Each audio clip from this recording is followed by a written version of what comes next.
Okay. Oh, I think we're live. Awesome. All right. So, hey guys, welcome everybody.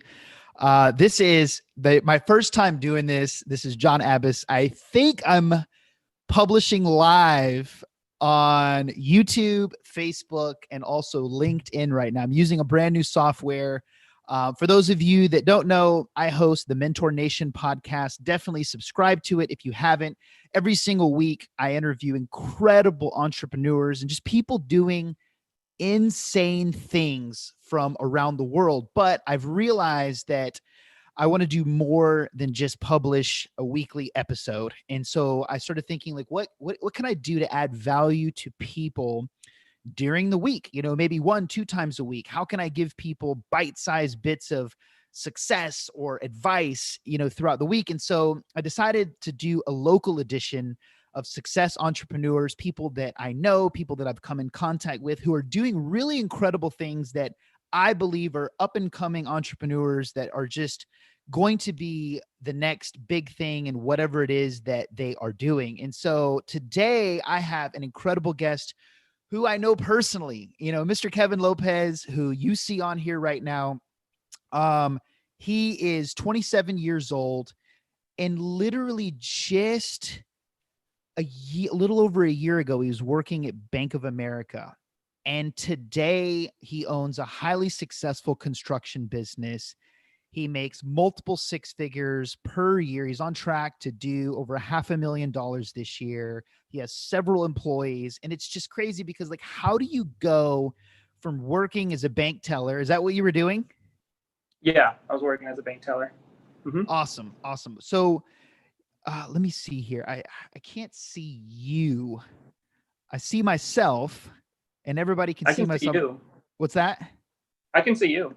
Yeah, I'm trying to figure it out. Sorry, guys, if you're here, go ahead and talk for just a second. Let me make sure. Yeah, absolutely. So it's actually, obviously, my whole journey has been kind of everywhere. As soon as I graduated from high school, there were some key moments in my life that changed everything for me. Long story short, I couldn't attend college due to my parents splitting, and a whole lot of things went sideways for me. So there was a lot of unexpected events that I couldn't help.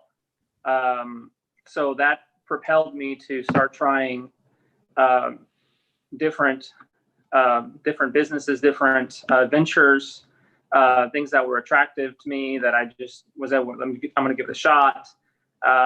So I wasn't really afraid of failing because I had already hit rock bottom, essentially. So right. At the beginning, I did a lot of jobs that most people wouldn't want to take nowadays. At first, I started out as working for a restaurant, and I was washing dishes, and that was like the night shift, basically, like from 5 o'clock until like 11, and then we got to clean the restaurant after that. But in the mornings, I used to work as a framer, so framing homes, extremely hard job. Massive respect for those people who do that every single day, because weather-wise, like, you can't get away from it, right? Like you're out there in this hot sun, freezing cold temperatures. Is just terrible, right? But I had to make a living, and I had to help my mom out with pay some bills. So I started just taking jobs here and there, just trying to make a living. Eventually got into the banking industry. I started out as a teller, and that's when I started to realize how many people are struggling nowadays. And it was the very first time that I saw multiple people that were in their 40s, 50s, 60s, still living paycheck to paycheck. So let me get this straight. Let me interrupt you for a second. So yeah, go ahead. When you're a teller at the bank, obviously you can't disclose any of this, but you're able to see firsthand people's bank accounts. Is that what you're saying? Like, absolutely, they're checking their savings, and then yes. like, how bad is it? How bad was it? I mean, it was surprising, so much so that if you had a certain amount of savings, that we would even talk it amongst each other as tellers, saying, hey, so and so person has like this much in their savings account, just because we could keep it confident, obviously, between just the tellers and just having private conversations. But we would get stunned when somebody had a certain amount of savings account, like something in their savings, and it wasn't wealth. Like it wasn't like they're mega rich or anything. But that's when I started seeing a glimpse into people's lives.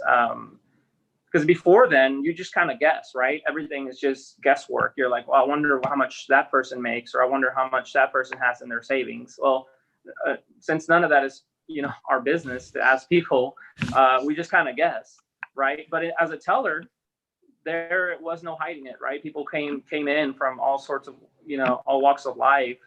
And that's when I got a glimpse into people's reality.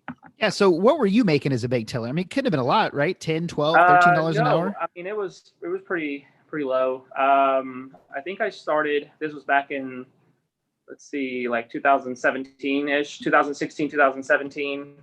I think I was making 14 an hour or something like that.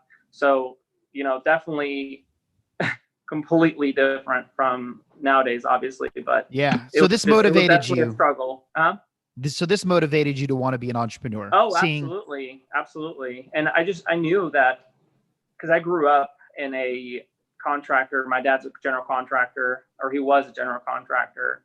And a lot of my uncles are as well. So I grew up in that, around that industry, and I knew that they could make a lot of money, but I never really wanted to go in that because I was always attracted to, suit and tie businesses. I like, dressing nice, all that good stuff, very superficial, I know, but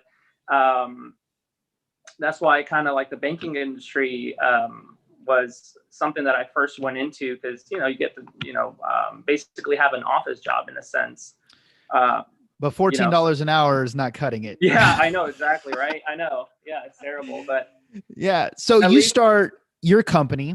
Like, what did you start with? Painting, construction? Like, what did you do? So, I actually, since I grew up around that environment, my dad used to take me to work in the summers, during the summers. And that's when I started learning how to prep homes, taping them off, all that good stuff. When you're 11 years old, they're not going to trust you with much. So that's what I did. And slowly I started getting into the painting, and eventually then the framing. When I started working for the carpenter and started framing homes, that's when I started learning carpentry. So obviously I learned all these skill sets way before I even decided to start a business of my own. But I started out basically as a handyman in a sense last year in January. I got a couple of clients that would call me often and have me do some work for them in the Green Hills area. And I used to get random phone calls from their neighbors as well. So I started like having my name like kind of spread out a little bit. And this happened pretty fast. I mean, dude, you just started a year ago, and you started last year. What month? It was around the end of January and the beginning of February when I first started getting some of my own clients. So you have been doing this for a year and a half.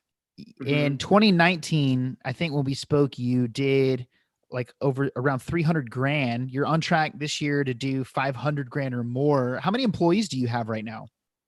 I have 8 working full time. Okay. They all have different skill sets. Dude, congratulations. You're 27. So, man, look, just doing painting, knowing how to be a handyman, that's a whole different skill set than running a business with 8 employees, payroll, marketing, sales, operations. Like, where did you learn that? Did you learn as you go? Like, did you find mentors? Did you figure it out like as you went? Like, how did you learn how to do all that? Well, it was a learning progress. The main thing was just kind of taking that risk in a sense, right? Because you didn't have any other choice. Once you had that first employee, that first 1 to 2 employees that were already hired, you had to make it work. Like there was no option, right? Because their paycheck is on your hands, yeah, their exactly. livelihood. So That's right. whether you're a committed person or not a committed person, if you have people's payrolls on the line and, families you're responsible for, that kind of kicks it up a notch and you become somebody. Yeah, I love that. I love that. You put yourself in an environment where you had to grow, you had to stretch, and it's amazing what can happen when you do that. So my next question is what are, and we're going to wrap up in just a few minutes, but what are the biggest keys that led to your success? You're talking to an audience of thousands of people right now. Like, what would you share were your biggest keys to success in a short period of time, 1 year? Well, in my industry, it's huge. Basically, client satisfaction, at least in my industry.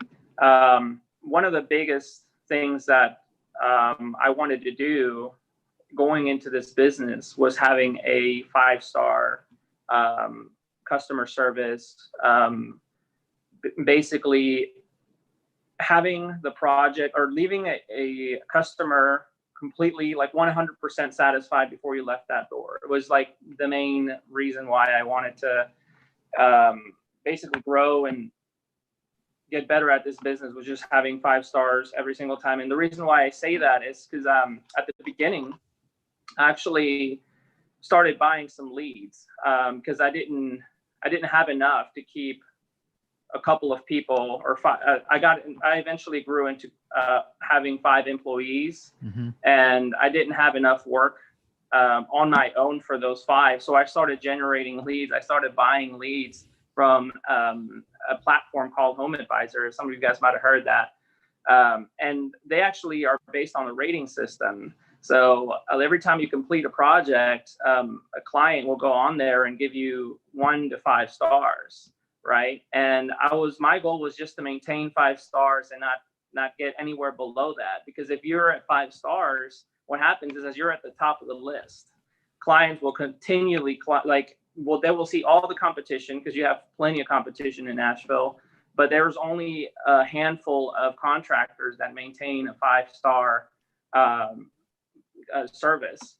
I guess you were one of them. So did that generate quite a bit of business from you just from that? Yes, absolutely. Absolutely. Because now you can go to clients who don't really know you that well.